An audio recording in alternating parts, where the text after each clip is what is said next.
Hi, my name is John, and welcome back. This week we're going to try something a little bit more advanced, but don't be intimidated. We're going to make a very easy pasta dish with ingredients that you probably have around your kitchen right now. This dish is very easy to prepare, and it's going to taste so good that you'll think there's a party going on in your mouth, and not just a pie and soda party. I'm talking about a party with rock stars and hookers and enough dope to keep a reggae band happy. Let's start by getting our ingredients together. First, you're going to need 6 tomatoes. You could use regular hothouse tomatoes from your local supermarket, but if you're going to do that, turn off this video and stab yourself in the throat with a paring knife, because we're not here to prepare that kind of dreck. So, what we're going to use today are special vine-ripened heirloom tomatoes grown on the south-facing slope of the back 40 acres of the Better New Organic Farms. These tomatoes are grown individually by fair trade migrant workers and watered exclusively with the tears of vegan infants. So you know they're good. If you're anything like me, you like your olive oil like you like your women, extra virgin.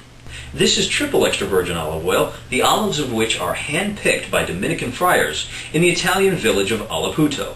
You can only buy this from the friars, so the next time you're in Italy, make sure you buy enough to last you until your next trip. And while you're there, you may want to buy a pound of their black olives, which are delicious. And believe me, once you bite down on a big black one, you'll never want anything else.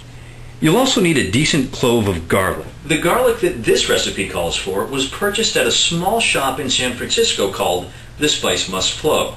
It's located at the corner of 3rd and King Street. They're open every other Thursday evening and the second Wednesday of every month in the mornings. You can also save time by getting not just your garlic there, but also all of the spices you'll need.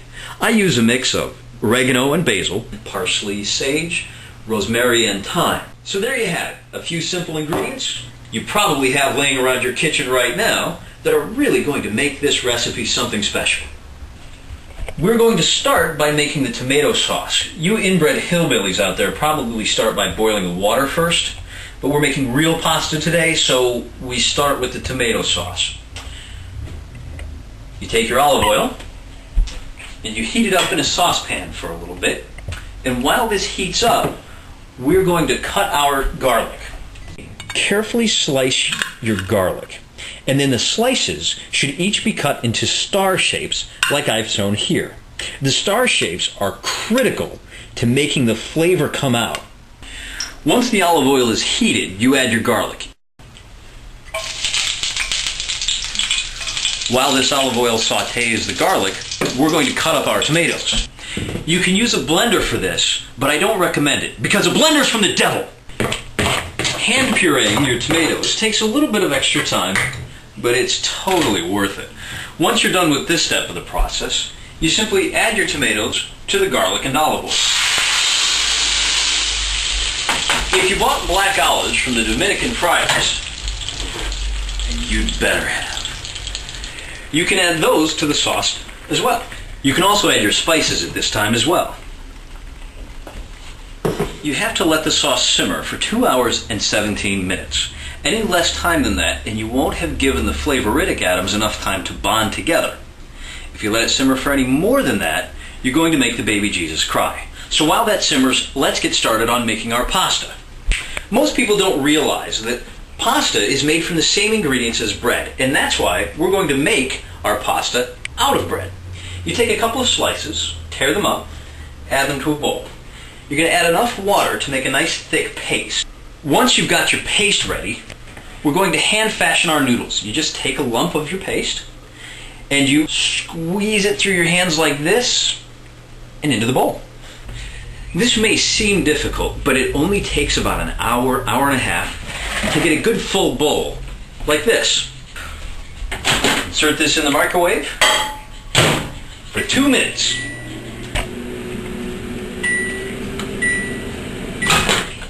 And after 2 minutes, you have perfect dry pasta ready for the pot.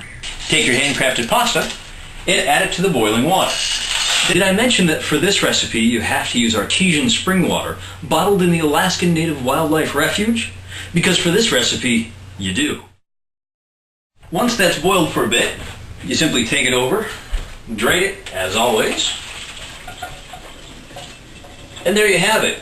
A nice simple pasta dish that you can prepare using the ingredients in your overly pretentious home and vast amounts of your copious free time.